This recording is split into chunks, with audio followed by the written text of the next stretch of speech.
to start with establishing who is in the Bling Ring. There's a lot of information that I wrote down, so bear with me. The alleged ringleader of this group is called Rachel Lee, and she was 19 at the time the crimes took place. And the other core group members follow as Alexis Nyers, now known as Alexis Haynes, Nick Prugo, Diana Tameo, and Courtney Ames. Courtney goes on to recruit two other people, Roy Lopez and Johnny Ajar. They become like a 7, but they start out as a 5. Alright, so before we get into what they got up to, let's take it back to Rachel Lee, our ringleader. Rachel's parents were divorced. Rachel and her mom lived together in Calabasas, and her dad was living in Las Vegas. So she went to Calabasas High School, but then she got expelled and switched schools and started going to Indian Hills High School. She got a creative arts scholarship there, so it seems like she was smart, even though she was expelled. And she was really obsessed with reality TV. She was obsessed with celebrities and like Paris Hilton, Kim Kardashian, everyone. You know, she got her creative arts scholarship, but she also used her creativity in other ways, where she was starting to steal from department stores.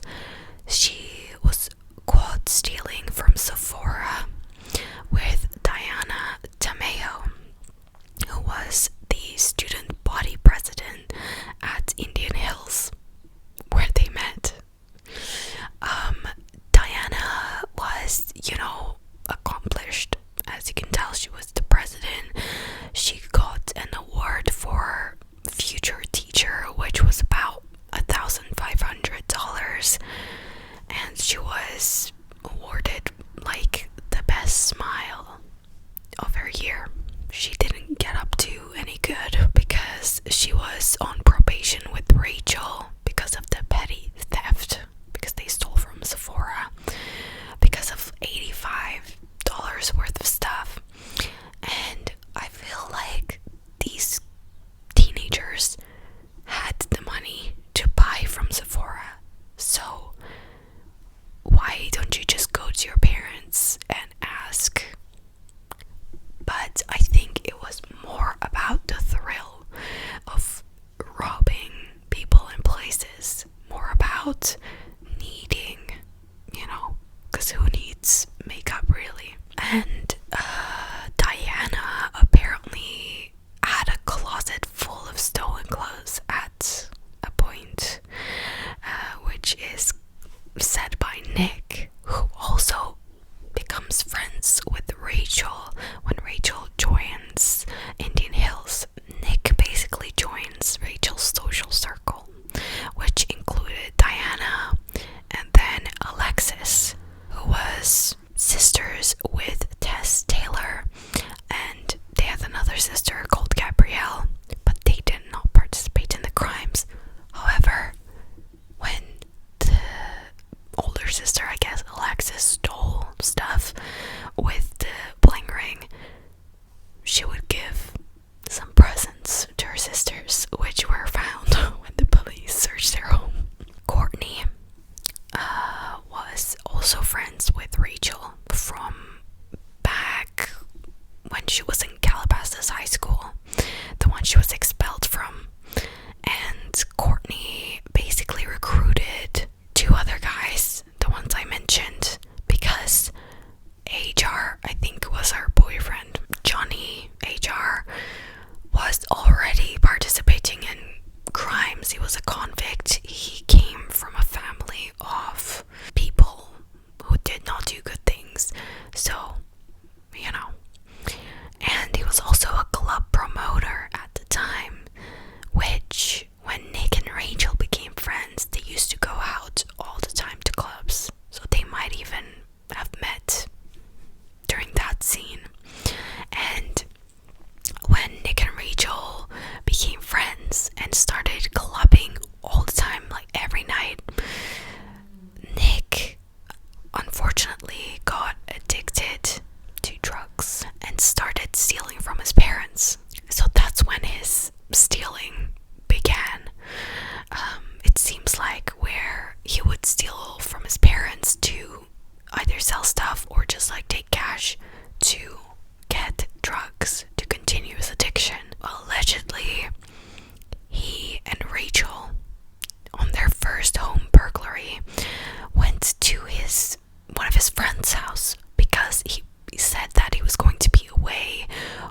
since they see the car is unlocked and they're only targeting like luxury cars, so they're gonna have a higher chance of, you know, spending some money, getting some money from those cards. They would steal the cards from the cars and they would go shopping. They would go shopping to Melrose. They would go shopping to, you know, all the famous like streets, Rodeo Drive, and buy themselves a new closet basically. And people would not even question that the car didn't belong to them because they looked like they belonged in a store. You know, it's similar to Anna Delvey, where she basically convinced people that she belonged in that crowd by wearing the correct clothes. So they looked rich, so they got away with it. And all of this, you know, the crimes and robberies all take place in Calabasas, California, between October 2008 and August of 2009. That was a whole year of going around celebrity homes and see what they get, basically. So this is basically how the group knew of each other and were friends, because when they start out robbing celebrity homes, it starts off with only Rachel and Nick, and the others come into the picture later on. So I guess Rachel already trusted Nick because, you know, they already swooped some credit cards from cars that were unlocked on the streets, and they would already, you know, go clubbing. They were, you know, better friends than the rest of them, is what I assume. So on October of 2008, Rachel and Nick arrive at Paris Hilton's house, her mansion, let's just say. They look up where she lived on Google Earth to find like a hill that they could climb, I guess, to enter the community. So they go to Google Earth, they search where like you can do a hike like on a hill near her home, her like residence. And like these celebrities live in gated communities, so you have to have like a reason, know someone to get in there, right? So I guess that was their excuse. I'm not sure how they actually like got in the community, if there was a gate, you know, but it was a mansion. You would think that she would lock her door, but she didn't. So it was pretty easy, actually. The door was unlocked.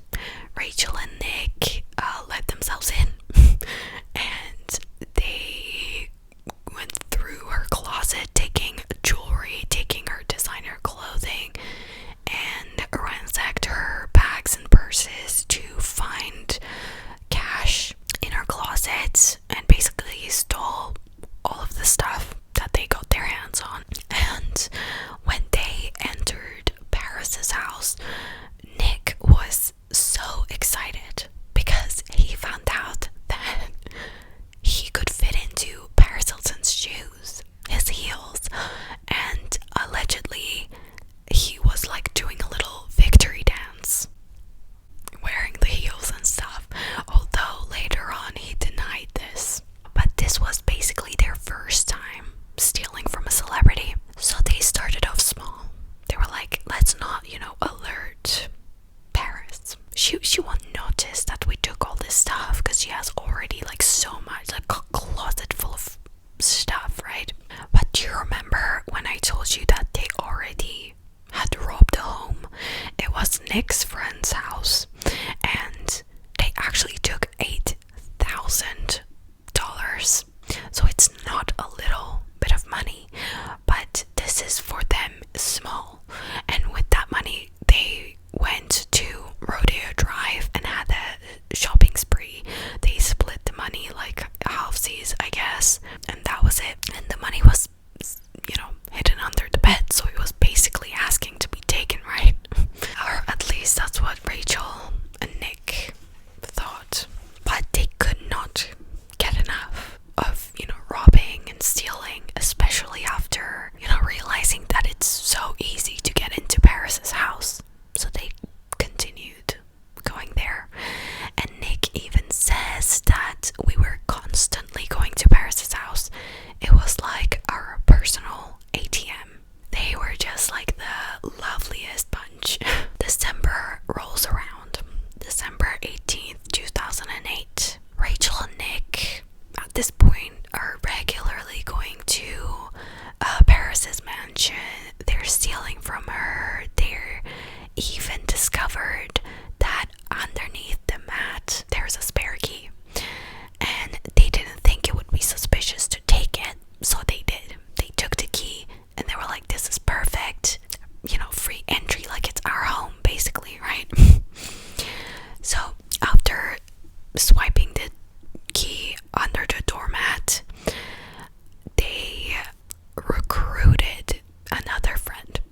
going to be the next target. So they break into her home. It is Nick, Rachel, and Roy.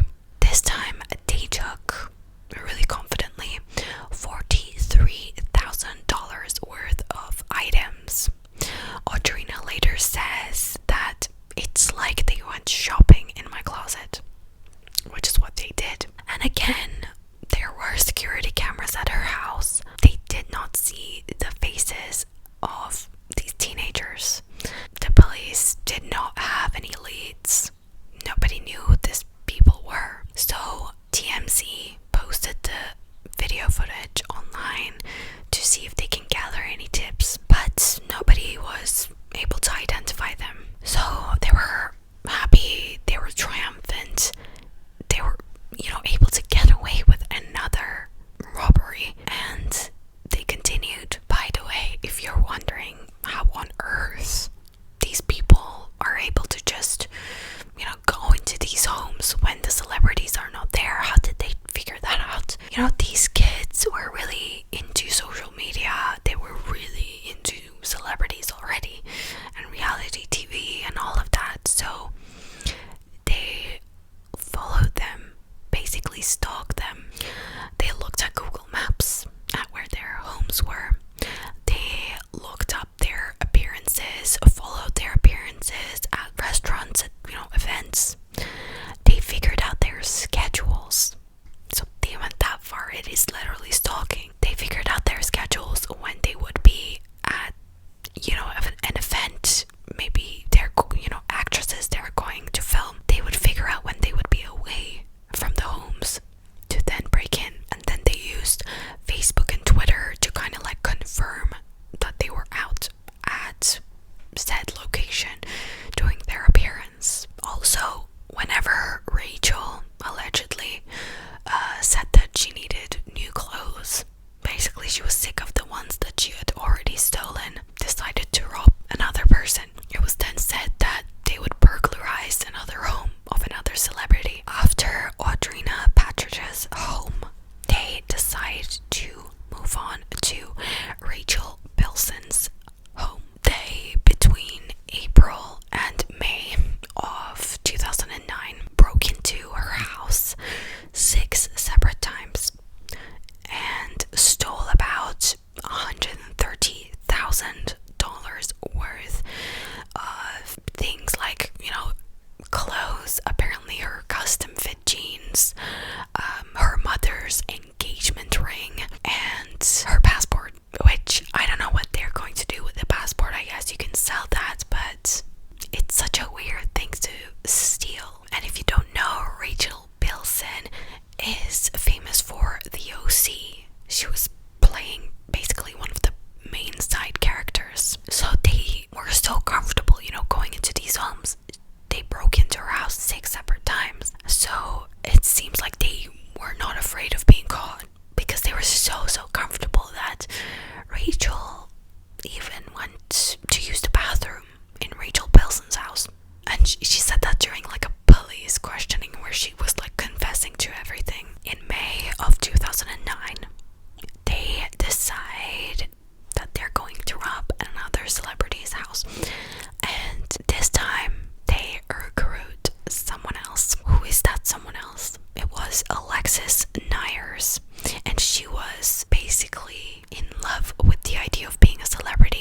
to rob Lindsay Lohan, and that was the last robbery that they would do. This was their fairy tale ending. Diana, Rachel, and Nick broke into Lindsay's house and they stole $130,000 worth of jewelry, clothes, and other valuable items. And I also read that the things that they, stole, they would sell, obviously, to get rid of some of it, but also they would wear it proudly, in public. Why weren't they being questioned? Like, where did you get that designer item? Where are these things from? I don't know. But they were already, living in Calabasas. So I guess they just assumed, just like the credit card theft, they just assumed that they belonged. At the time when they broke into Lindsay's house, there were, again, security cameras. But this time they did catch the facial features of one of the people, combined with all of the anonymous tips that was coming into TMZ and the previous security camera footage of all of the guys, that were going in the homes. They basically led the police to find out who was burgling these celebrity homes, and the first person that was arrested was Nick, because his face was visible. I read that the police found out about Rachel right after Nick because they were friends on Facebook. But I also read, and I don't know if this is true, that Alexis and her sister basically ratted Nick and Rachel out to basically get away with it. I guess they had this hope of, we can make a deal, or we can just get away with it if we just rat them out and say that we weren't involved. So Alexis's sister, Tess Taylor, allegedly called the police and said that she knows who's responsible and gave Nick Prugo as the name of the suspect. Basically threw him under the bus. There you go. You got your man. My sister is not involved with this. Like, please let us go. But unfortunately, that didn't happen, and everyone was arrested one by one. So in September 17th, 2009, Nick was the first one to get arrested. He was first, silent. He didn't want to admit to anything. But then his lawyer was like, wait a minute, like, we can get you an immunity deal if you speak and, say what you've done to the police. Then you'll get no jail time. Perfect. You win, I win, case closed. That wasn't the case. Nick did spill the beans. He gave details to every single break-in, who was there, what they took, where it is, where they sold it. But the prosecutors and the police officers were like, wait, babes, like, we didn't make the deal yet, so you are going to prison. There was no immunity deal in existence. So he was arrested, and on October 22nd of 2009, the rest of the Bling Ring were arrested after Nick basically gave everything away. I mean, they really had it coming. They were so cocky. They even saw themselves on local news with, like, one of the security camera footage being played where you can see, who they are, and if their parents saw, probably they could tell because of the clothing and, like, just their, you can tell who a person is from their body shape too sometimes, especially on local news. And after seeing, your friends, like, wearing those designer things, it's like you can put two and two together. But these guys were just like, nah, I'm never gonna be caught. Chill, like, YOLO. In the end, they also stole from Brian Austin Green and Megan Fox's house, as well as all the other people that I mentioned. And here are, like, the sentences. Rachel Lee got 4 years in prison, but she only served 16 months because she was released on parole in March of 2013. She was 19 at the time of the crimes. Alexis Nyers was sentenced to 6 months in jail and 3 years on probation and other like stuff like community service, but spent only a little over a month in jail. She was 18 at the time of the crimes. Nick Brugo also was charged with 2 years in prison, but he was released early after a year. Diana Tameo also got 3 years probation, and she was 19 at the time of the crimes. Courtney Ames had 3 years probation, and she was 18 at the time of the crimes. Johnny HR, who was the boyfriend of Courtney and was recruited to sell the stuff that they stole, he got 3 years of jail time, but he served a little less than a year and was released. And Roy Lopez, who was the oldest in the group, who was 27 at the time of the crimes, because the rest of them were all teenagers under 20. And Roy got 3 years of probation. That's all I know about him. So yeah, that is what happened to the Bling Ring. They all received their sentences. Some of them left early, some of them did their probation. I think they got less sentencing, some of them, because there was something going on with like the police about the information being shared to make a movie or whatever. That's what happened in the end, and this is all I know about it. I'm sure there's more details that I haven't mentioned. You can watch the Netflix documentary about it, although I'm not gonna watch it myself because it is, I really don't care. I watched the Bling Ring movie by Sophia Coppola and I really like that, although it is not like an accurate portrayal. You can see Paris Hilton's actual house in the movie and how they would have, gone in and like partied and stuff like that and basically like sold each other at the end of the movie. Like, what a friendship, at the end. And it's really funny because Rachel, the ringleader, the mastermind of the operation, after she went to jail, her lesson that she learned was don't trust anyone but yourself. Not like don't break into other people's homes, it's like a crime. No, she learned that she should only trust herself and not others because Nick ratted her out. It's quite hilarious.